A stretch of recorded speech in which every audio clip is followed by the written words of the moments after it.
This story is to help you understand your child with a sensory issue if it feels like their volume is turned down too low. What do I mean by this? It means their brain is seeking way more energy, way more input than another child. For example, if they put headphones on, they always want the volume turned all the way up so their brain can get extra noise. Or they go outside and they spin and spin and spin in circles because their brain actually feels good with that, where you or I might get dizzy and even throw up afterwards. So what happens in this situation is their brain is actually seeking extra input.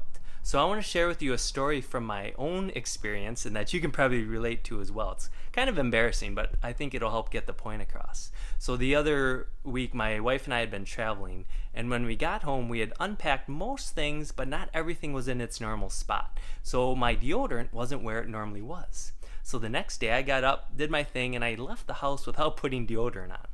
And a few hours go by, and I get to the middle of the day, and all of a sudden I'm like, what's going on? I kind of started to smell. I wasn't smelling the way I normally do in the middle of the day. And I remembered, oh man, I didn't put deodorant on. And so I got to thinking, well, I still have a few hours where I'm going to be out of the house. I wonder what I'm going to smell like at the end of the day. Well, a few hours go by, and I checked in, and I thought, it feels like I'm actually smelling better than I was a few hours ago.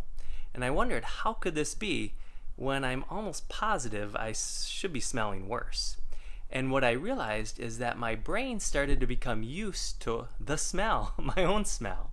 And so it actually had turned the volume down. And what that meant for myself is that in order for me to smell myself, I actually would have had to crank that volume way, way up.